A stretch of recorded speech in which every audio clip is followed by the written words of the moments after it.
We're starting today with the topic of abortion, and this is a topic that there was a period of time where it was less of an issue. There was less of a question as to whether Roe v. Wade was going to remain the law of the land. But now, with the Supreme Court potentially just weeks away from issuing a ruling that would uphold state restrictions on abortion, which would effectively reverse Roe v. Wade and the undue burden standard that Roe v. Wade contains, which we will get to, that we are seeing expectedly, as predicted, more and more states pass the types of laws that we have seen from Mississippi and from Texas and from elsewhere. And the latest state to do this is now Oklahoma. Oklahoma lawmakers have passed a 6-week abortion ban modeled after the Texas law that allows civil enforcement. That's another element of this that is wacky retrograde stuff, civil enforcement of this law.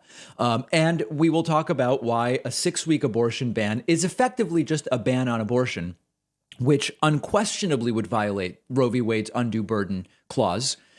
Except Roe v. Wade may be reversed. So let's read about this first. Associated Press reporting. Oklahoma lawmakers Thursday gave final approval to a bill modeled after the controversial Texas abortion law. We knew every state that wants to ban abortion is going to start using that type of, they will use each other as models. It is a law which allows private citizens to take civil action against abortion providers as individuals to enforce the law. It's a sort of vigilantism in practice.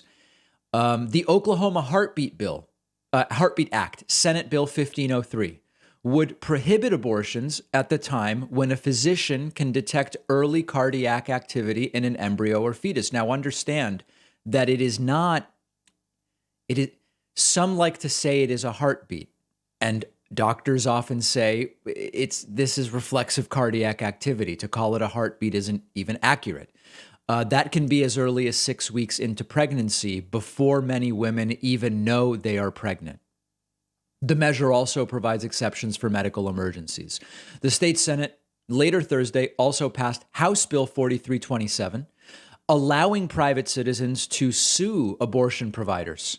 House Bill 4327, however, would prohibit abortions at any point of pregnancy, with exceptions for medical emergencies or if the pregnancy comes as the result of rape, sexual assault, incest, and is reported to law enforcement.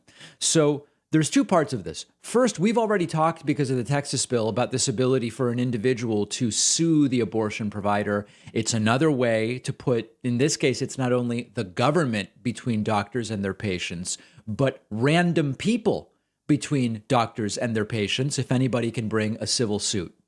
But I want to focus in on the six-week ban thing, because the defenders of this bill, who want to at least pretend about the rule of law, which is Roe v. Wade established that, generally speaking, women should have access to abortion services and that no undue burden should be placed on them in order to obtain one. Now, undue burden is a legal term that's subject to interpretation. And this is where, for 40 years, that phrase, undue burden, has been subject to interpretation by courts at all levels. But a 6-week ban would absolutely violate that. And just think it through. Many women, most women, don't know that they're pregnant until 4 to 5 weeks. And what I mean by that is, by the time you miss a period and by the time most home pregnancy tests can detect a pregnancy, you're already considered to be 4 or 5 weeks pregnant at minimum. If you at that point were to say, hey, I got a positive pregnancy test, I'm going to go to my doctor, my OBGYN, they will say, oh, yeah, it's not you're pregnant and it's the first week. They would say you are, practically speaking, 4, potentially 5 weeks pregnant at this point of time. And if the requirement is no abortions after 6 weeks, what that means is you need to say, oh, well, I need an abortion like tomorrow. And of course, that is unreasonable. That is an undue burden, even if one can decide that quickly. If most of you have tried to get medical appointments lately, you might know you don't call and they don't give you an appointment for tomorrow. That's generally a difficult thing to do. So in practical terms, this is designed to be a total abortion ban, and it effectively would be by enforcing the 6-week rule. We will see what happens in the Supreme Court. This law will be appealed.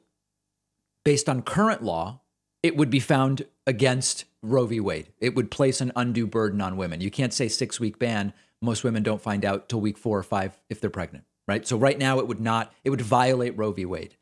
If in a few weeks the Supreme Court says, well, we're okay with this law in, I believe it's Mississippi, that would effectively overturn Roe v. Wade.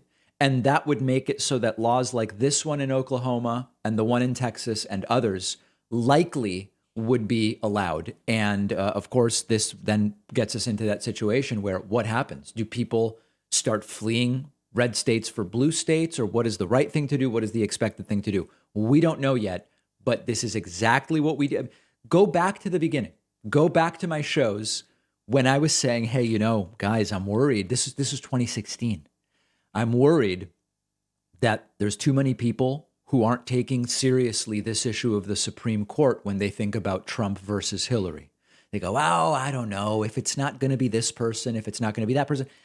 Hillary, Trump, it's all the same. And I would say, folks, you have no idea what a few conservative Supreme Court picks by Trump would do to this country. The first thing they will do is they're going to try to ban abortion. And then Trump got one pick, and then he got a second pick, and then he got a third pick. And then we knew they're going to start the state level bills. The point of those bills is that they be appealed all the way up to the Supreme Court, and the Supreme Court might say no on the first one. They might say no on the second one. They might not like some specific aspect of the third one. But if they do it enough with this right-wing court, thanks to Trump defeating Hillary, and we have to be honest that that's what put us in this position, they may well overturn Roe v. Wade. We may be weeks from the end of Roe v. Wade. One of our sponsors today is Blue Chew, a unique online service delivering the same active ingredients as Viagra and Cialis in a chewable form and at a fraction of the cost. And they're giving my audience an entire month's supply for free. So if you think you could benefit from an extra boost of confidence when it's time, all you have to do is take a short quiz on their website. A licensed doctor approves your prescription. The medication comes straight to your home within days in a discreet package. No driving around to the doctor's office or the pharmacy. No waiting around. No awkward conversations with your doctor. All of Blue Chew's tablets are made in the USA. The entire process is just a few clicks. Go to BlueChew.com. The link is underneath this video. They'll give you an entire month's supply for free when you use the promo code PACMAN. All you have to do is pay $5 shipping.